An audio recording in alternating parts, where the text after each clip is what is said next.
Septembre 2019. Je mets le cap vers un pays inédit que je définis comme carrefour entre l'Europe et l'Orient. Un entre-deux-mondes qui fut lieu de passage des plus grandes civilisations sur des millénaires. Imaginez donc quelle diversité culturelle et naturelle ce bout de terre méditerranéenne pouvait renfermer. Vous ne vous en douterez pas, mais cette magie, elle se trouve au Liban. Il me tardait de découvrir ces richesses que j'avais entendues lors de nombreux témoignages de voyageurs. Mais pour la première fois, c'est en couple que nous nous sommes dirigés vers cette nouvelle terre inconnue. Et c'est à notre tour désormais de vous y transporter.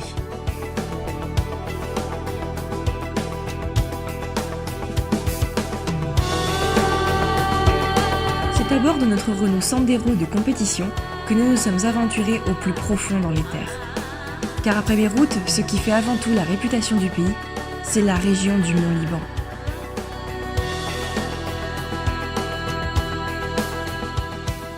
En 1 heure de route, vous passez de la mer à la montagne.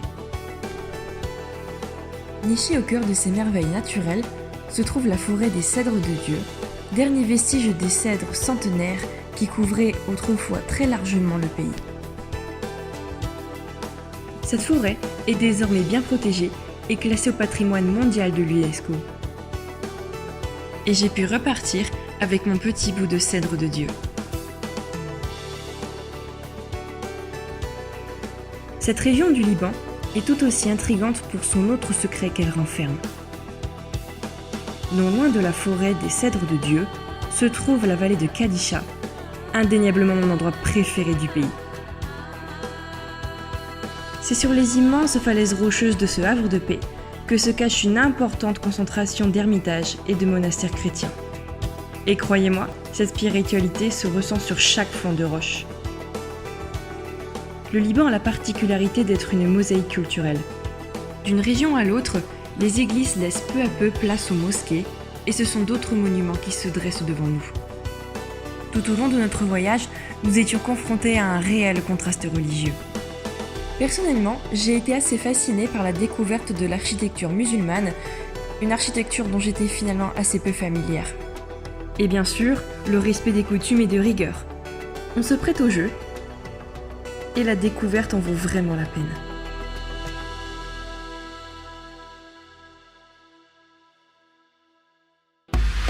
Nous serions bien restés plus longtemps dans cette région montagneuse, tant les environs du Mont Liban nous ont subjugués.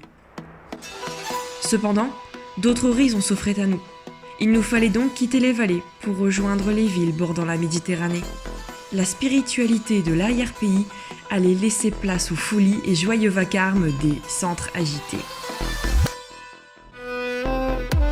Je dirais que l'une des principales motivations pour ce voyage était la gastronomie. La cuisine libanaise est centrée avant tout autour du partage. En effet, elle est majoritairement composée de mezzés, un ensemble de mets différents chauds et froids. Parmi ces mezzés, monsieur a jeté son dévolu sur les kébés, une boulette de viande hachée frite que l'on peut consommer en entrée. Les shawarma ne l'ont pas non plus laissé indifférent. Pour ma part, le combo falafel houmous a eu raison de moi. Et bien sûr, je n'oublie pas les baklava, ces montagnes de pâtisseries engorgées de miel, de pâtes phyllo, de noix, de pistaches et d'autres fruits secs. Bon, c'est vrai, on n'a pas toujours mangé très local. La découverte de la vie locale se fait notamment au travers des marchés.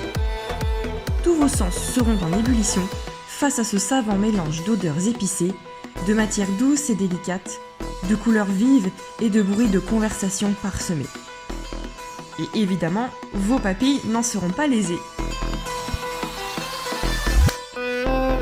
Si vous traversez le souk de Tripoli, ne manquez pas les superbes savons de la famille d'Al-Sharkas, savons indigènes fabriqués à partir d'huile d'olive et d'huile essentielle.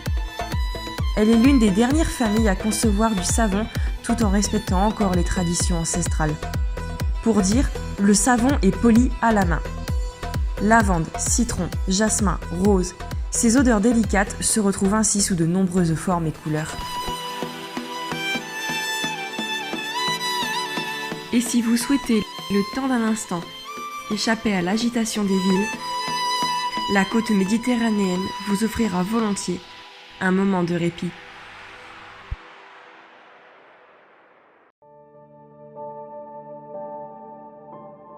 Il y a un tout autre aspect du Liban que j'aimerais aborder ici.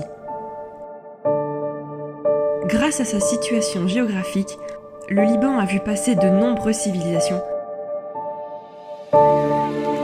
que ce soit les Phéniciens, Grecs, Byzantins ou encore Ottomans. Le pays est donc riche d'une incroyable concentration archéologique. Vous pourrez observer un peu partout dans le pays des sites et ruines d'exception. Le pays bénéficie de conditions climatiques particulières favorables à la conservation des monuments et reliques antiques. Ainsi, mosaïques, fresques et arabesques se révèlent à nous presque intactes. Pour observer de près de magnifiques sculptures polychromes, je vous conseille de vous rendre à la résidence d'été du président de la République libanaise, le palais de Bet Edine.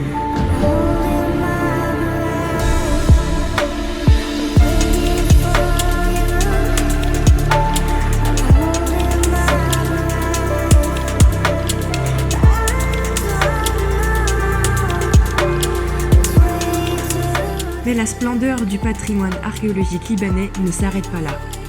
Pour les inconditionnels et plus passionnés, rendez-vous au Musée national de Beyrouth. Un musée d'exception au Liban qui fut malheureusement un des bâtiments cibles de la guerre civile. Certaines œuvres et pièces archéologiques comme cette magnifique mosaïque n'ont pas résisté au bombardement.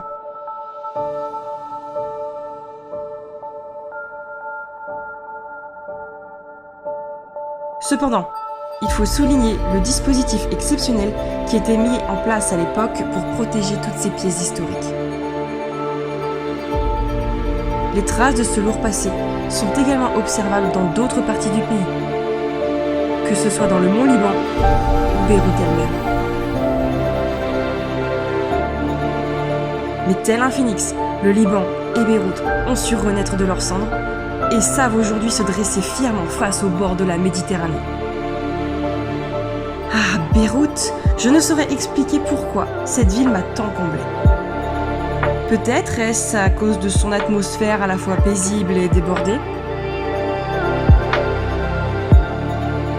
Ou peut-être est-ce le contraste opéré par ses jolies mosquées et ses églises? Ou encore son mélange entre modernité et architecture osmanienne.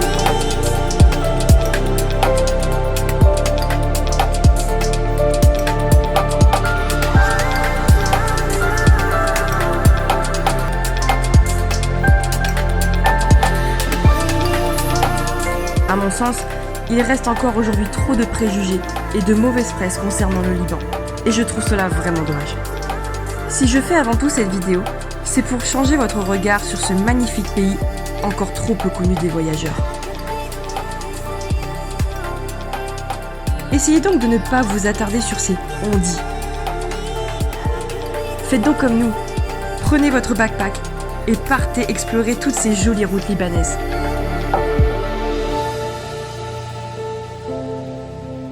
Ce voyage restera en tout cas l'un de nos plus beaux road trips et restera à jamais gravé dans nos mémoires.